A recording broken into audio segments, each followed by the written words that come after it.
ہمارے ساتھ علی جان شاہ ہیں. السلام علیکم. وعلیکم السلام. قبلہ صابری صاحب اور قبلہ شاہ صاحب کو میری طرف سے السلام علیکم. محترم سید، آپ نے ابھی تھوڑی دیر ایک بات کہی ہے کہ حضرت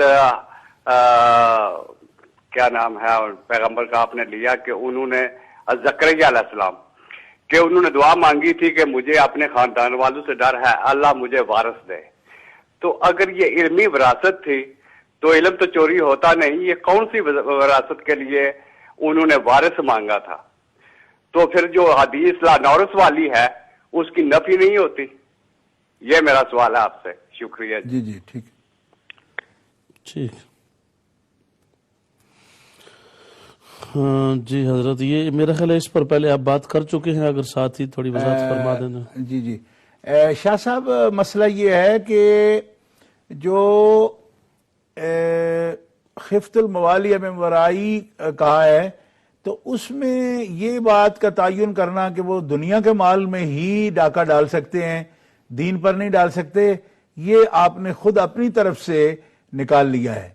وہ جس طرح دنیا کے مال پر ڈاکہ ہوتا ہے اسی طرح دین کو بھی خراب کرتے ہیں لوگ، کیونکہ دین کو خراب کرنے کا مطلب یہ ہے کہ ان کے طریقوں میں بدعت کو، خرافات کو داخل کرنا.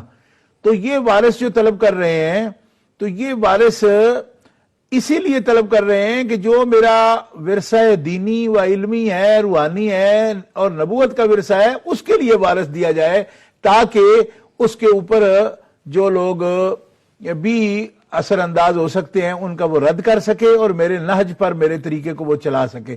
اسی لیے اللہ تبارک و تعالیٰ جل شانہ نے جب وارث کا بتایا اور خوشخبری دی تو پھر ساتھ ہی ساتھ ان کے پیدا ہونے سے پہلے یہ بتا دیا کہ وہ صاحب کتاب ہوں گے، وہ نبی ہوں گے اور عفت مآب ہوں گے. اس لیے کہ صرف وارث مانگا ہوتا کہ جو میرے سامان کو یا زمینوں کو سلامت رکھ سکے تو پھر اس کے لیے نبی کہنے کی ضرورت نہیں تھی. زمینوں کے وارث اگر مانگنے تھے تو وہ اس کے لیے یہ کوالٹیاں جو بتائی گئی ہیں کہ ان کے اندر موجود ہیں وہ بتانے کی بھی ضرورت نہیں تھی. یہ حضرت یحییٰ علیہ السلام کے اندر ان کا سیدم و حصورم و نبیم من الصالحین کہنا یہ اس بات کی نشانی ہے کہ وارث ہی علمی ہی مانگا تھا اور نبوت کا وارث ہی مانگا تھا، علم کا وارث ہی مانگا تھا. اور علم کو قریبیوں سے بھی اتنا ہی خطرہ ہوتا ہے، بلکہ زیادہ خطرہ ہوتا ہے دور والوں سے بھی، کیونکہ قریب والے باتیں بنا کر بھی غلط تعویلات اور تصریف کلام کا جو کام ہے وہ قریب والے زیادہ کرتے ہیں.